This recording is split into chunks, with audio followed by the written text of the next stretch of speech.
Conglomerate Mesa is a really special place. It is ecologically important, culturally important, historically important. That is not appropriate for development of an industrial mine. Okay, if this is the direction we want to go with clean energies, then we need these types of minerals. Where are they going to come from? Mining brings lots and lots of jobs. That's our history. That's who we are as a people.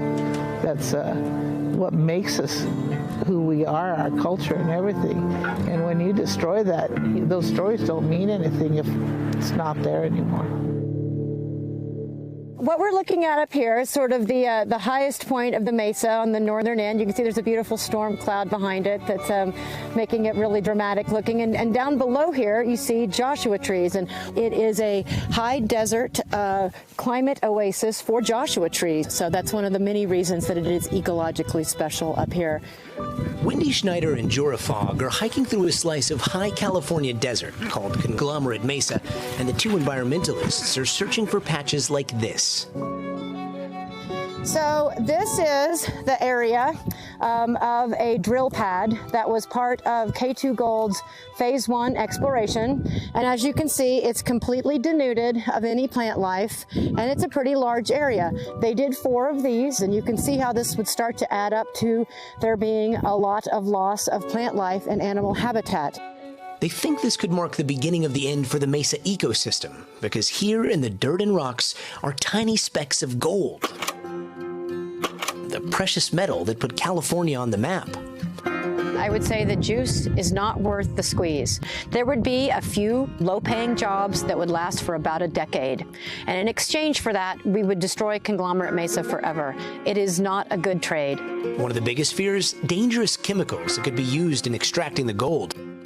Fears raised by county supervisors and regular citizens that mining could come in the form of what's called an open-pit cyanide heap leach mine, where rocks containing gold are brought to the surface, then basically melted down with cyanide to separate out the gold. We know that mining brings lots and lots of jobs and could bring tens of millions of dollars to the local economy. Kit Cole represents the company that's already started exploratory drilling. Even though we're drilling very small holes looking for the gold, we're still required to put everything back and replant to restore the environment back to what it was before we started.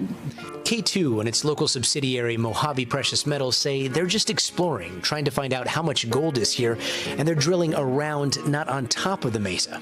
They say if they find enough, a larger company would buy the mining rights from them, and they would build the mine.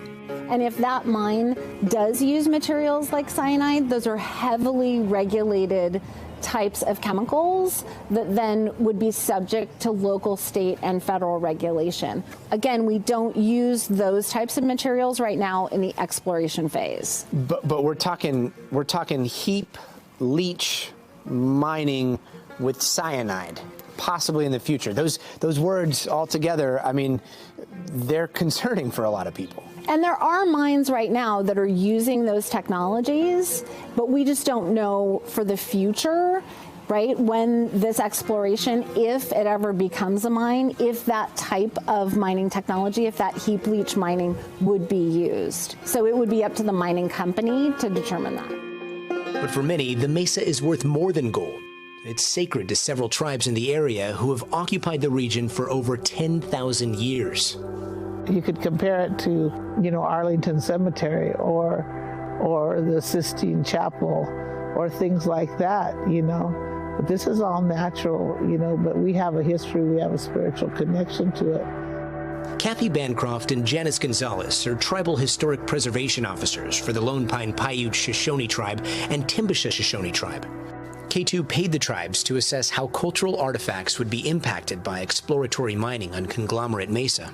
When we got to the mesa and I started getting out, and then right off the bat I just started finding things, artifacts.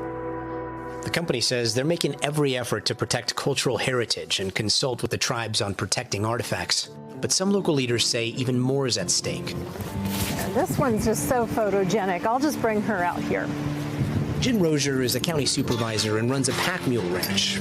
In California, we're talking very relevantly about renewable energies. What I'm not going to do is I'm not going to be a hypocrite and say I want my car, I want my iPhone, I want my 21st century opportunities, but I don't want anybody to extract the resources to make them possible. Ultimately, locals won't have the final say. Conglomerate Mesa is federal public land and could become a testing ground for how the Biden administration and the Secretary of the Interior, Deb Haaland, weigh local concerns, native voices, and renewable energy. Biden already halting projects in other states when tribes brought up similar mining concerns, but K2 Mining says they'll comply with all of California's regulations. A debate playing out between Mount Whitney and Death Valley, with a decision on Conglomerate Mesa expected this fall. We have stories for how every one of these mountains and streams and everything was made, and then you're going to tear them down. You know, that's our history. That's who we are as a people. And if I have one breath of air left in me, I'll fight whoever's trying to destroy it. Hey, NBC News viewers, thanks for checking out our YouTube channel. Subscribe by clicking on that button down here, and click on any of the videos over here to watch the latest interviews, show highlights, and digital exclusives. Thanks for watching.